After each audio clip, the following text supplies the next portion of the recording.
All right, folks, I wanted to add this, and I know you're going to hear, all right, folks, as soon as it's over.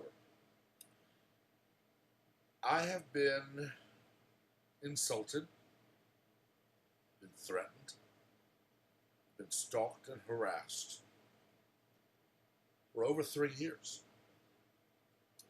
What you're going to see after this intro is not a threat to anyone. It is not me saying that I will attack or assault anyone. It is me confirming that I know I have a right to life, as stated in the Declaration of Independence. It is me stating that I know the law. It is me stating that I know my other rights. Very simply, and this goes for me or anyone else, if you don't want someone to fight you, don't attack them. You don't want to go to jail, don't break the law. You don't want a chance of somebody beating you in a fight, don't attack them. It's that simple. That said, let's roll in the longer video because it goes for a while. Alright, folks, this is just going to Twitter, not YouTube. Although I might post it there as well. Who knows? Anyway, I've had a couple of comments on Twitter, YouTube, other websites, and as always, they are woke liberals who just insult, then block, or insult and insult and insult, and then cry when you don't bow to them. All but one of them have been in response to comments I've made where the theme is that, and I mean this with every fiber of my being, I will die in a hail of bullets from a tyrant's thugs before I kneel to a tyrant, before I take a vaccine that I believe is going to harm the planet, before I accept that I am to be controlled. It's that simple. My ancestors did this in 1776. They knew full well that if they weren't killed in battle, they would be hanged as traitors to the king if they lost. My ancestors fought for the Union in 1865, knowing that if the Confederacy won, they would be hanged as traitors to the new country. My ancestors fought in World War I, World War II, Korea, Vietnam, and since, knowing they were going into harm's way, standing for a greater value than anyone has ever stood for before, that being liberty and freedom. Yet today, we are told by politicians, and yes, I count Birx and Fauci as politicians, they've not been in the thick of it treating patients for many years. My doctor has 40-odd years of practice. Not a single complaint that I can find. Not a single issue that I can find. He is respected by his peers, by his patients, by the community. He was my parents' doctor when I was a child. He's mine and would be theirs if they wanted to go back to him today.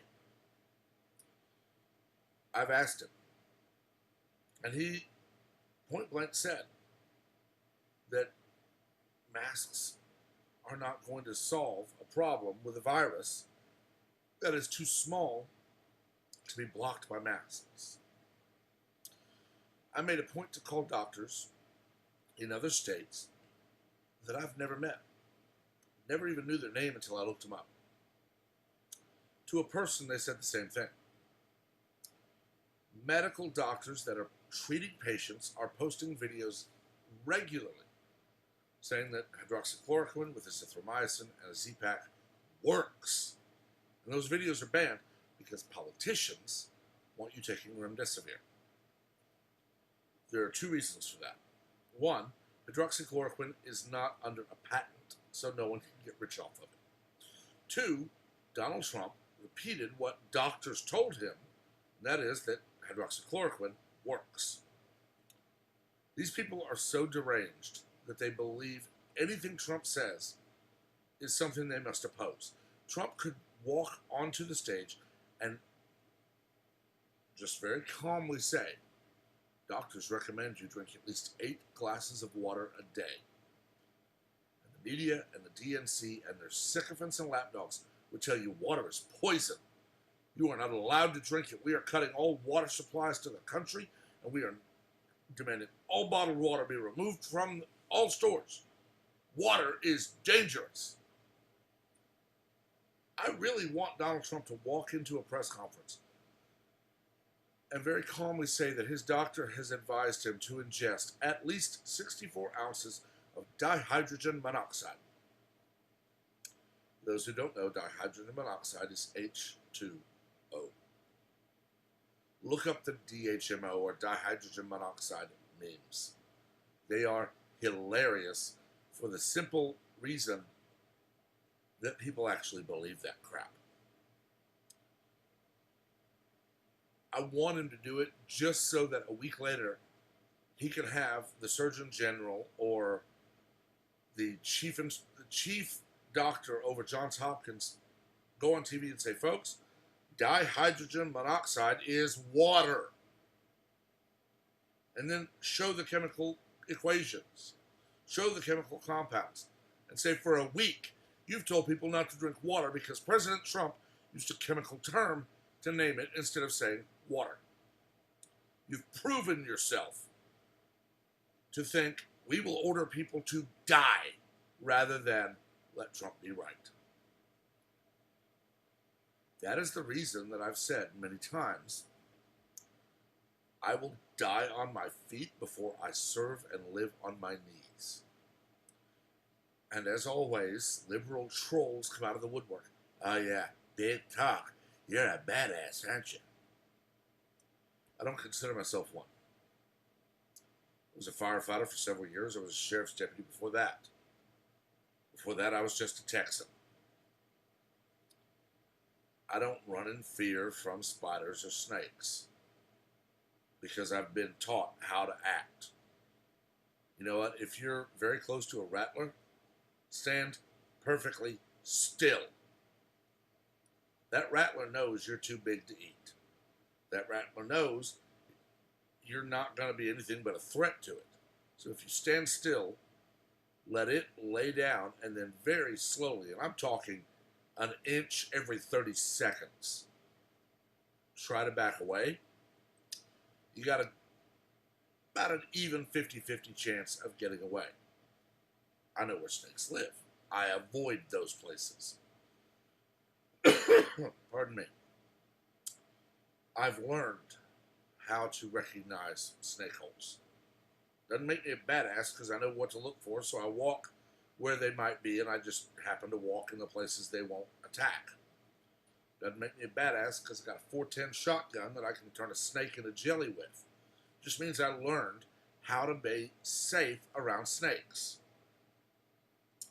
I also learned how to be safe around bullies, thugs, and other people like that. And the answer is very simple. You know, Mr. Miyagi said it best in that next Karate Kid that didn't do so well. It's never a good idea to fight. Somebody always gets hurt. But if you have to fight, win. My sensei, when I was a child, and my coaches in high school, and the instructors at the sheriff's department taught me the same thing. If you're in a fight, it's never going to be fair. You're never going to be in a fair fight unless it is a sporting event where you're in the ring. Fight to win. You attack me, I'm going to grab a 2x4, crowbar, bat with nails in it, knife, whatever I have to, so that I'm the one who walks away. And there is a simple reason for that. It's called a force multiplier. It's called a threat of force. 9 times out of 10, somebody bows up at you. You reach over and grab a weapon. Firearm, knife, blunt object, doesn't matter. You reach over and grab a spatula, but it's a weapon that extends your reach by a foot. They don't know what you're going to do with it. That makes them stop and think. Somebody approaches me in a dark alley and I draw my pistol and I'm holding it in the ready position. They're going to think, oh, he's got a gun. Somebody approaches me in a hallway. I reach into a room and grab a chair, and I'm holding that chair. He's got a chair. Somebody approaches me on a job site and threatens me, and I grab a 2x4. He's got a 2x4. It doesn't matter. Somebody approaches me, and I take my keys. I hold my keys like this. I don't want to get punched by somebody. You want to get punched by that, though? It's about 1.5 inch long key made of metal. You want me punching you with that versus this? Oh, no, you don't. That de-escalates 90% or more of incidents. The ones that don't are the ones that are high or mentally ill. And that's where you just have to accept, this is going to hurt, but I'm going to hurt the other person worse. I've been taught pressure points, the clavicle notch. Right here. You hit them hard right there, not the jugular, here.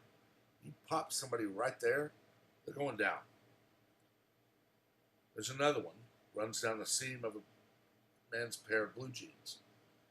It's called the common peroneal nerve. Ask any law enforcement officer about it. It is a massive nerve that runs down the outside of the human leg, right where the seam of a pair of Wranglers is. I've been kicked there. I thought my leg was broke. It took me about 30 minutes before I could hobble around on my leg and another couple hours before the pain faded. I'm a big dude. I've kicked people in that leg, in that nerve. People smaller than me, and I didn't break their femur. Next to the sternum and the skull, the femur is the hardest bone in the body.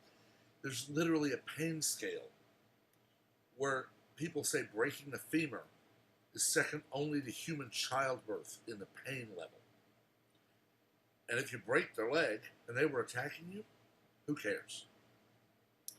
But the fact is, I don't say I will die fighting before I live as a servant. I don't say that to be a badass. I don't say that to sound big and bad. I say that to tell you, if you attack me, you better kill me. Because that's the only way you're going to stop me from putting you in a world of hurt before you can even blink. I have no qualms about putting someone on the ground, and if they draw a knife and try to stab me, breaking their fingers so they can't hold a knife. I have no qualms about if someone approaches me without a weapon and they're just bowing up, hitting them in that leg so hard, they go to the ground crying, screaming, you broke my leg. I have no qualms if somebody comes at me with a gun, drawing my own. It's simple. We hold these truths to be self-evident that all men are created equal. They are endowed by their Creator with certain unalienable rights, and among those rights are life, liberty, and the pursuit of happiness. I have a right to life. Everyone does. But if you attack me seeking to end my life, I have a right to defend my life with any means that I deem necessary. You bow up to me with fists and I draw a pistol, might be a bit excessive. Now, if you're Hafthor Bjornsson, 6'9", 400 some odd pounds, coming at me with fists, I might think, yeah, I'm going to need something to equalize this. God made man, Sam Colt made him equal. You're a puny little runt Antifa thug that thinks he's big and bad because he can light a fire while he's surrounded by his buddies who are beating people to death. You bow up to me, I'm going to strip your weapons away one by one and I'm going to put you on the ground screaming for your mama. I'm going to have this finger buried so deep in that clavicle notch, whispering, tell your boys to back down or I'll make you hurt again. And then I'll press and make you scream. I'm not kind. I'm not gentle. I am not honorable or chivalrous in a fight. If I'm attacked, it's very simple. I will defend myself with a level of force appropriate to the attack. I have taken Taekwondo, pardon me, not to a high level. Took it for about, I think, 2.5, maybe 3 years. Then we moved. And I just kind of fell away from it. I was a sheriff's deputy for a year. I was taught some new stuff by them. I had coaches in high school that taught all of us how to defend ourselves. Every single instructor I had, my sensei as a child, my coaches, my ROTC instructors, my sheriff's instructors, my parents. If you're attacked, fight like your life depends on it. I have been trained well enough that I can put someone on the ground in a world of hurt, not leaving a mark on them. They are in intense discomfort. I hold them there until authorities arrive to take them into custody. It's that simple. But if they attack with more than fists, then I'll up my response. And for those of you who will see this tweet and want to try to sound big and bad by saying, oh yeah, big bad racist going to attack people, I'll say a couple of things. One, don't attack me, and I'll have no reason to defend myself. Two, if you feel froggy, Skippy, jump. You want to prove that I'm a fraud? I'm a 6'1", 240-pound, out of shape, 43-year-old guy. You want to prove how bad you are? I'm going to make you bleed to prove it. I'm going to make you work. And I'm going to make you hurt for attacking me. You want to spew your hate. You want to scream and yell. You want to spew your idiotic words. I'm going to point and laugh at you for being the imbecile that you are. I'm going to call you an immature, ignorant, imbecilic blob of tuberculotic sputum. I'm going to tell you that your mother should have slapped you around the back of the head a couple of times as a child. I'm going to tell you that you should have been spanked as a child, because all of those are true. If all you do is spout your nonsense, I'm going to mock you. But if you actually attack me, then it changes. Because you see, I'm in Texas. And while, yes, Abbott has bowed to the mask-wearing idiots, I still have castle law. I still have every right to defend my life and my person and my property with the level of force I deem necessary to the threat I am confronted by. So once again, you want to run your mouth? I'll mock you. You feel froggy and you jump? You're not going to like it. This is not a threat. This is not in any way me saying I will attack people. I'm very much a man of peace. I do not want physical conflict. And it's not because I'm afraid. It's because I know how it always ends. Someone, normally everyone involved, gets hurt. But I'm also not a coward. I'm also not going to back down when confronted by a violent thug. Thus, I will defend my life, my property, and my family with the level of force I deem necessary. If I am ordered by jackbooted thugs of a tyrant to surrender my choice and my liberty, you'll see me on the news riddled with bullets. I'll die on my feet before I live as a slave. And there are several million people that agree with me. I swear to support and defend the U.S. Constitution against all enemies, foreign and domestic. That oath, I never swore it to be a soldier, sailor, airman, marine, but I will stand shoulder to shoulder with them against the tyrants. And I'll die with a smile on my face if I'm called to, because I know at the end of all things, Hillary, Epstein, Bill, Barack, Weinstein, and all of their ilk are going to face the Creator. They're going to end up in hell. And they're going to be screaming and yelling about their rights the entire time. And they're going to ultimately be shown forcefully their screaming means nothing. Whether I die as an example made by a thug tyrant or as an old man, whether I'm taken off this planet before I die, I'm going to live by the examples given to me by Joshua, Abraham, Noah, Christ, John of Patmos, all of the others.